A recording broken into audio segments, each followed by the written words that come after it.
महाविकास आघाडी म्हणून 100% विशाल पाटील यांच्या पाठीमागे मी उभा राहणार आहे. मात्र जर मला उमेदवारी मिळाली तर विशाल पाटील यांनी पण मला लोकसभेत पाठवावं, असं वक्तव्य शिवसेनेचे सांगली लोकसभा संघटक आणि डबल महाराष्ट्र केसरी चंद्रहार पाटील यांनी व्यक्त केलं. सांगलीमध्ये चंद्रहार पाटील हे प्रसार माध्यमांशी बोलत होते. महाविकास आघाडीचा जो निर्णय होईल तो निर्णय आम्हास मान्य राहील. पूर्वी स्वर्गीय वसंतदादा पाटलांनी आदरणीय हिंदकेसरी मारुती माने यांना राज्यसभेत पाठवायचं काम केलं. तसंच आता मला उमेदवारी मिळाली आहे तर विशाल पाटील यांनी पण मला लोकसभेत पाठवावं, असंही चंद्रहार पाटील यांनी सांगितलं. महाविकास आघाडी म्हणून 100% विशालदादांच्या पाठीमागं मी उभा राहणार. महाविकास आघाडीचा जो निर्णय होईल त्या निर्णयाशी आम्ही बांधील आहोत. शिवसेना कोण पाठीमागचा एक कुस्तीचा आणि आपल्या सांगलीच्या राजकारणाचा एक थोडक्यात तुम्हाला सांगतो.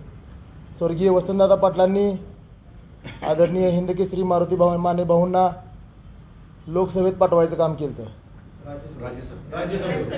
राज्यसभेत खासदार म्हणून गेले.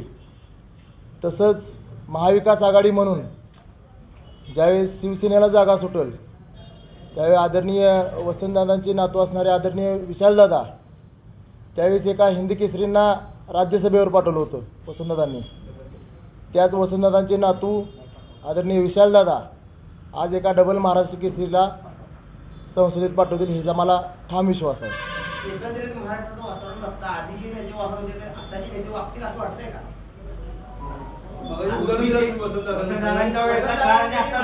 चांगले संबंध होते, आधीचे नेते जसे वागत होते ते आज महाविकास आघाडी म्हणून मी हा विश्वास व्यक्त करतोय. आज काँग्रेस असेल शिवसेना असेल वसंतदादांनी हिंदकेसरी मारुती मानेला पाठवलं ही वस्तुस्थिती आहे. पण पुढची वस्तू तुम्हाला नाही बोल. प्रकाश बापूंनी हिंदकेसरी मारुती मानेला इलेक्शनमध्ये पाठवलं होतं, पराभूत केलं होतं. हा सुद्धा इतिहास आहे. तो नंतरचा भाग तो इतिहास पण तुम्हाला माहिती मी आहे. सगळं माहिती मला पण फक्त 1,21,000 मतं पडलेली हिंदकेसरी मारुती मानेला. मी काय म्हणते पण एकदा पाठवलं होतं त्यानंतरचं मला बघायचं नाही. सुरुवात ते मला सगळा माहिती इतिहास.